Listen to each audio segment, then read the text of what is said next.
Je lis du livre de Genèse chapitre 24, les versets 15 et 16, ce qui suit. Il n'avait pas encore fini de parler que sortit sa cruche sur l'épaule Rebecca, née de Bethuel, fils de Milca, femme de Nachor, frère d'Abraham. C'était une jeune fille très belle de figure. Elle était vierge et aucun homme ne l'avait connue. Elle descendit à la source, remplit sa cruche et remonta. Prions. L'autre thème pour ce soir, c'est instantané. Seigneur, cet homme qui regardait Abraham, il avait appris à le connaître, avait la responsabilité de chercher une épouse pour le prince Isaac, parce que c'est un prince. À travers ces versets, merci de nous encourager, nous aider à comprendre que la prière est véritablement une puissance. Que ton esprit nous guide dans ce sens, au nom de Jésus. Amen. As-tu regardé le verset 15, le début? Il n'avait pas encore fini de parler que sortit sa cruche sur l'épaule, Rebecca, née de Bethuel. Ce que tu dois savoir, c'est qu'avant qu'il soit réquisitionné pour remplir la mission, Abraham priait. Le devoir de chaque parent, c'est de prier pour ses enfants afin qu'elle ou il n'épouse pas quelqu'un qui sera un piège et le ou les détourner de la saine doctrine. Abraham priait. Depuis quand? Je ne puis te dire parce que la Bible n'en parle pas. Le serviteur savait qu'il fallait prier. Et quand il est parti, Abraham n'a jamais cessé de prier afin que l'Éternel envoie la femme appropriée pour son fils. Quand il arriva, la Bible dit il n'avait pas encore terminé la prière. Pourquoi Dieu a-t-il répondu aussi rapidement à la prière de cet homme et probablement celle d'Abraham au pluriel? Certains seraient tentés de dire que l'Éternel fait du favoritisme. Mais je voudrais rappeler à chacun que Dieu a trois réponses. Celle que nous aimons, c'est oui.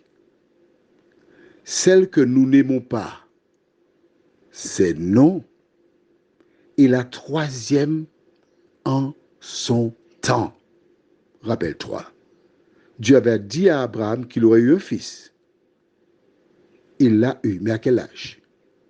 Il a dû attendre 25 ans. Mais Dieu a exaucé. Pendant ces 25 ans, Dieu a mis à l'épreuve la foi d'Abraham.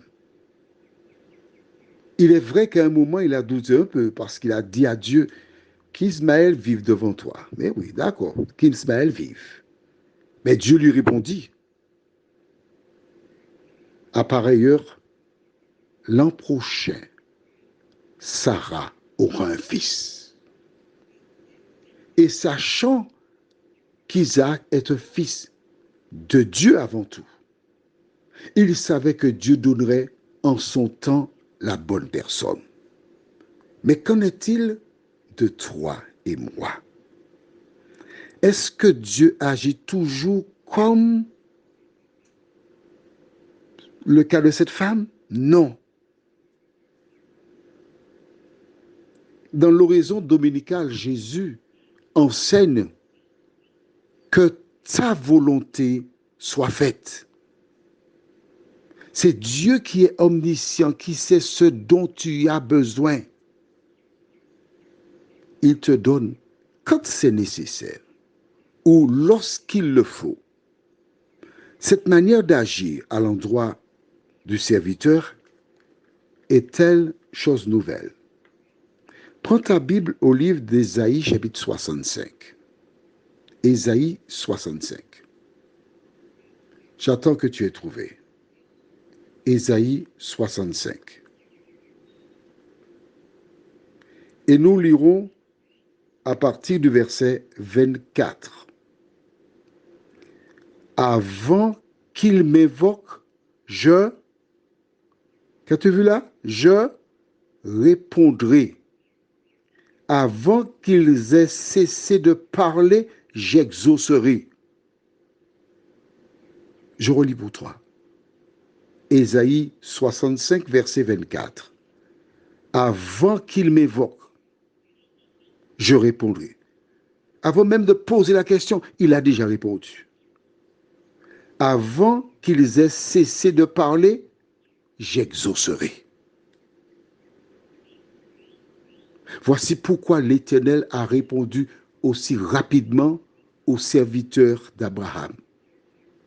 La Bible nous dit, regarde bien, regarde entre Genèse et Ésaïe la quantité de livres qui s'y trouvent. Dieu a fait exactement ce qu'il a déclaré dans Ésaïe 65, il a fait pour Abraham. Pourquoi?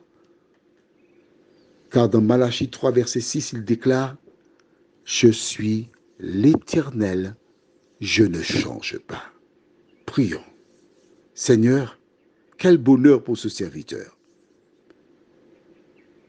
qui te pria, qui pria le Dieu d'Abraham, l'Éternel. Et voici une jeune fille se présente. Éternel, merci de nous rappeler que tu es là en train de nous attendre, prêt à exaucer nos prières lorsque nous remplissons les conditions. Merci Seigneur, une fois de plus, au nom de Jésus pour ta gloire éternelle. Amen. Je te souhaite une bonne nuit.